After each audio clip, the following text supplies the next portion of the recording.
She was pregnant and alone when she let the woman in.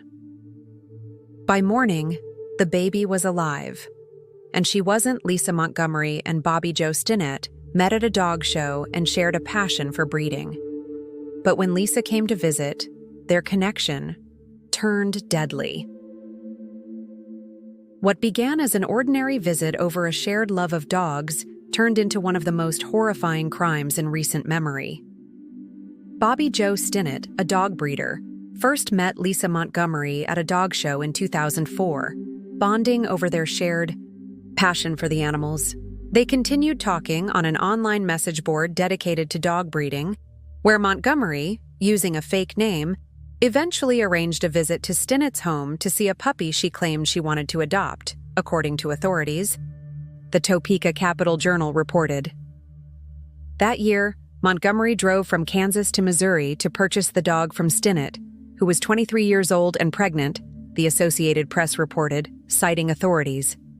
Instead, Montgomery attacked Stinnett until she lost consciousness, her goal: to cut Stinnett's fetus from her womb and return to Kansas to claim the child as her own. Prosecutors said in a statement that Montgomery used a kitchen knife to cut into Stinnett's abdomen.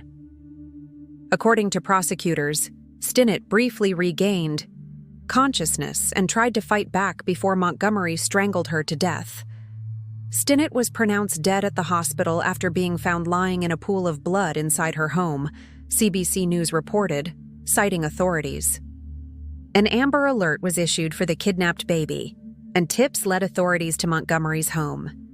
Victoria Jo, the premature baby, survived the attack and was reunited with her father, Zeb Stinnett, at the hospital, according to the outlet.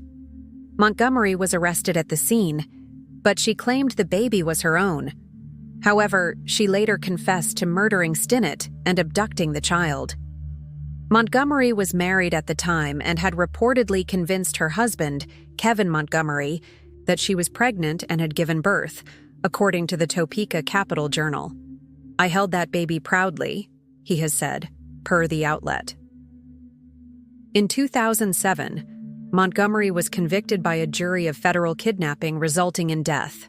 Prosecutors said Montgomery's motive was to use the baby as a way to gain custody of 2 of her 4 children before her husband learned she was lying, the AP reported.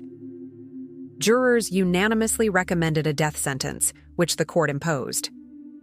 She was initially scheduled to be executed in December 2020.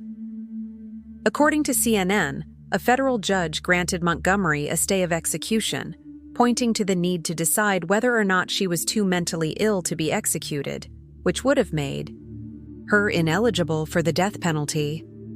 But the Supreme Court denied the court order, and requests to President Donald Trump from family, supporters, and her attorney were unsuccessful.